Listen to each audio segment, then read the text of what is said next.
Good day, good people. Welcome back to my channel. If you're new, welcome. My name is Sina, and this is Sina's 2 cents. I'm a married mom of 3 on a financial freedom journey to pay off just under $40,000 in consumer debt. And today I am doing my October budget closeout. So I don't normally film these my budget closeout. I always just go back and close out my budget, but I don't normally film it because for the most part, I pay what I budget. And so I just feel like it would be boring and redundant for you to watch me check off everything that I've done. But this month, I was determined to pay off my American Express card. And so I actually deviated from my budget significantly.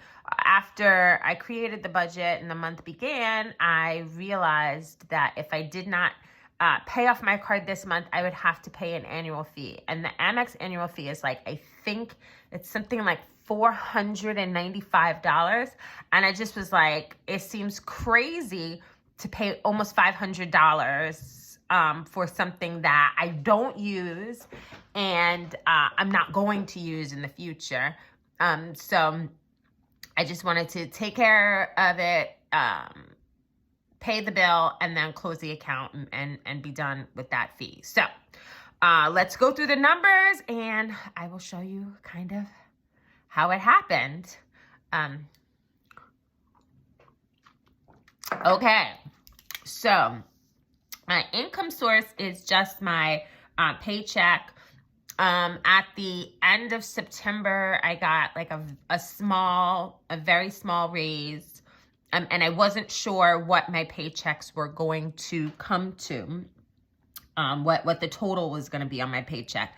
I was used to getting $27.41 in my check, and I knew it was going up to 28 something. But I didn't know what that something was. And so I budgeted for $28.15. It actually went up to $28.33. So my 2 paychecks were each $28.33 and some change. A lot of this has some change, but I don't account for change. I rounded up to the nearest whole dollar. And then for bonus income, I calculated 1,000, but it actually ended up being 1,150. I live in the state of New York, and they gave a inflation reduction check to people. And so I ended up getting a check for $150 from the state of New York to help offset the cost of inflation. I was very happy for it. I took it without a problem. And so let's see, that made my total income $28.33 plus $28.33 plus 1150.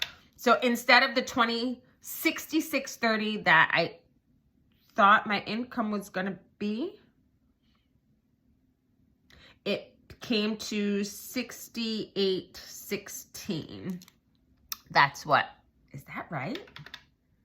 60, yeah, I guess so. 68.16 is what my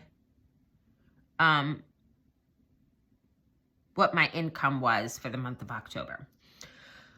So my fixed expenses were pretty much the same. My car cost $499. That's what I spent on it. My car insurance is $448. Homeowners insurance is $292. Cable and internet that every month I swear I'm going to do something to lower the cost of, and then I do nothing about, is $329. That's my plan that's going to be one of my plans for 2026. Obviously, I'm not going to do anything about it in 2025. But in 2026, I'm going to figure out how to reduce the cost of my cable and internet. Amazon is $17. I pay $68 for the gym. $12 for Apple Care theft and loss. My property tax, I put it $660 for some reason, but that was actually a typo or just like a mistake because my property tax is actually $630 a month, $315 per paycheck. And then dance for my daughter. My daughter's in a dance company, group, whatever you want to call it. And it's normally $135. And this month, it was $155 because there is a $20 late fee. And I forgot about it, didn't do it, was too lazy to pay it when it was due. Whatever it was. It was whatever the reason. I can't remember the reason that it was late. If I just forgot or if it was sheer laziness. But whatever it was, it cost me $20. And so, needless to say, that will not happen going forward. So, let's see what that comes to.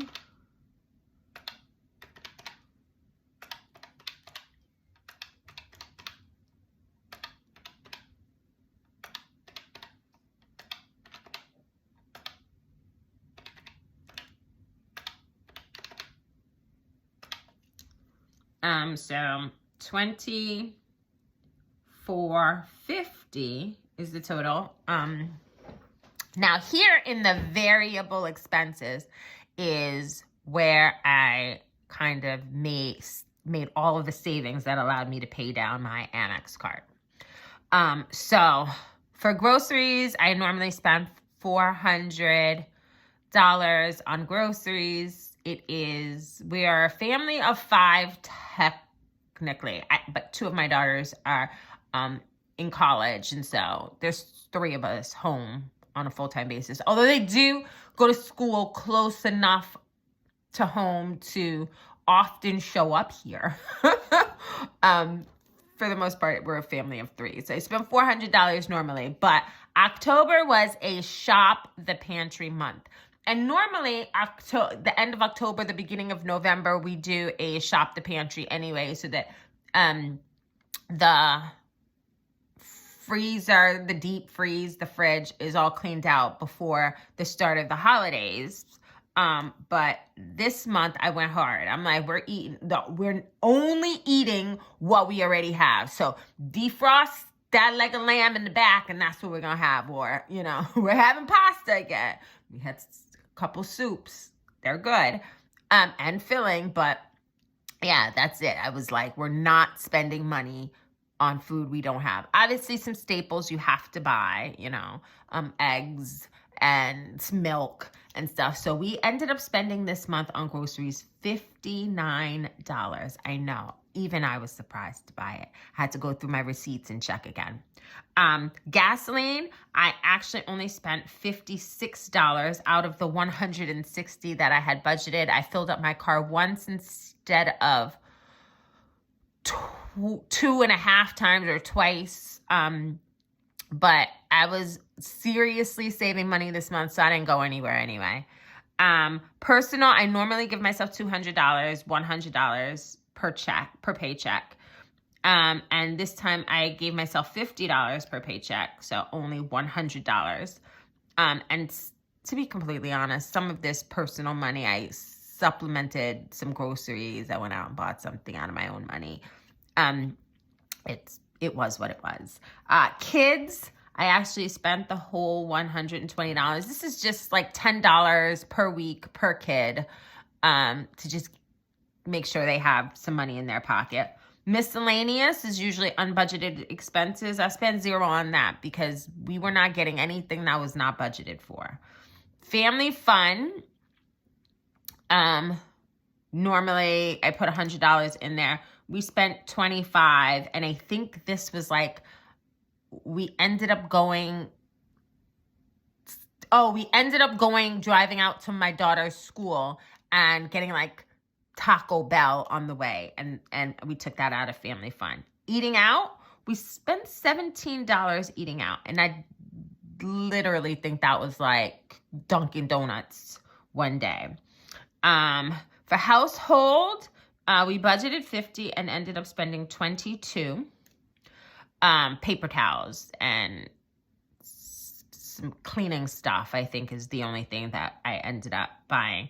And then for Halloween, I ended up spending $63 instead of the $100 that I budgeted for Halloween. So this is where the majority of my savings come in. So let's see what that is.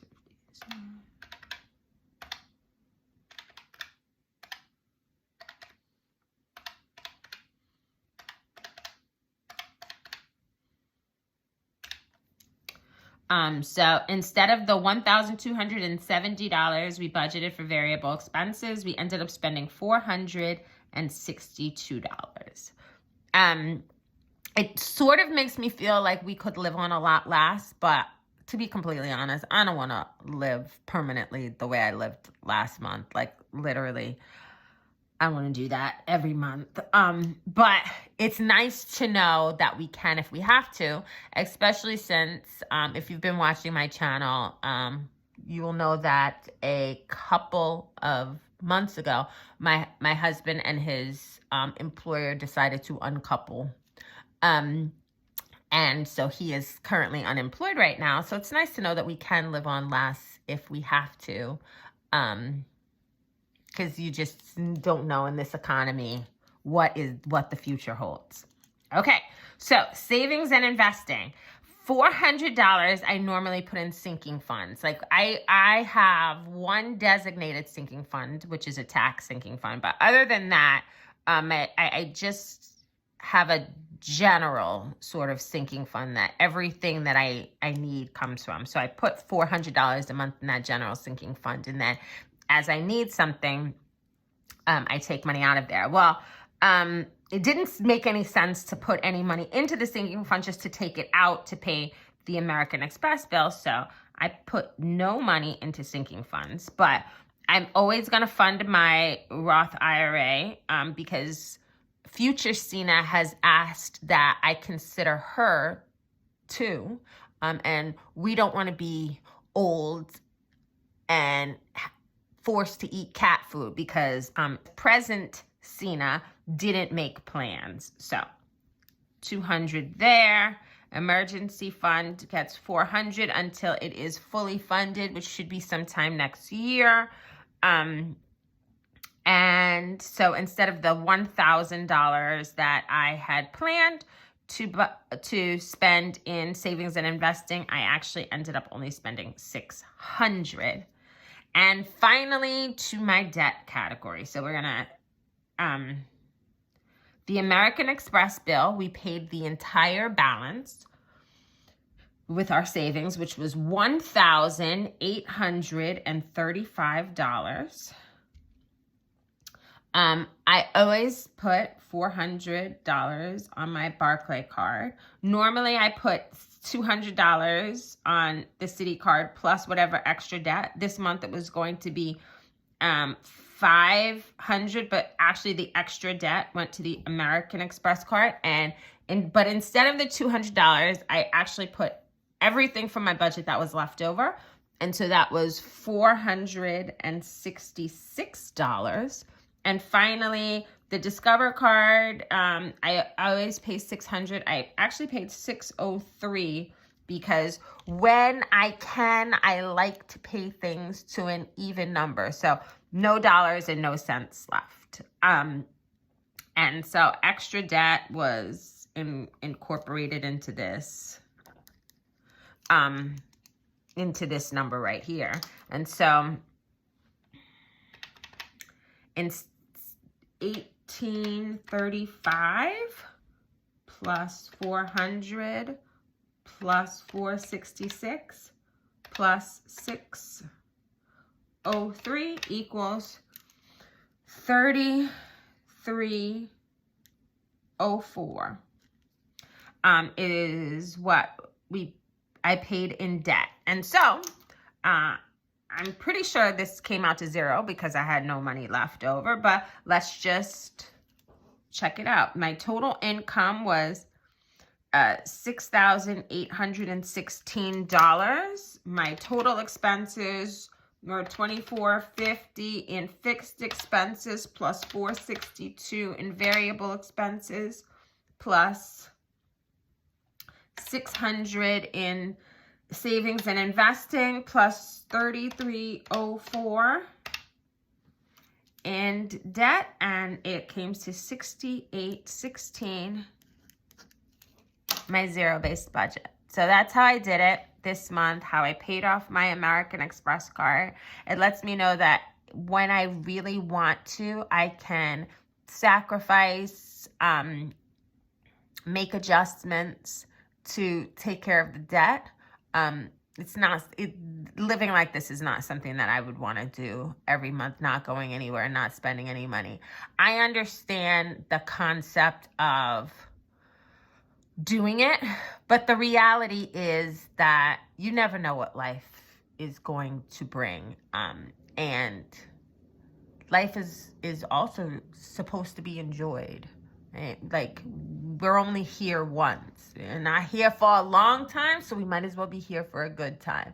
And I want to have a good time and show my kids a rich and full life. Sometimes that costs money, sometimes it doesn't. But this is a journey.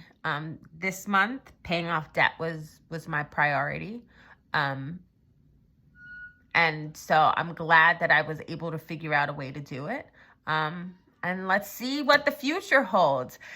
I appreciate you joining me for the video. Please like if this is content that you enjoy. Please be sure to subscribe. Leave me a comment. Let me know how your month is going, what plans you have now that the holiday season is almost upon us. Let me know what you would have done differently, how you would continue this journey. I'm looking forward to hearing all of it. Thanks for joining me. I'll see you soon. Bye.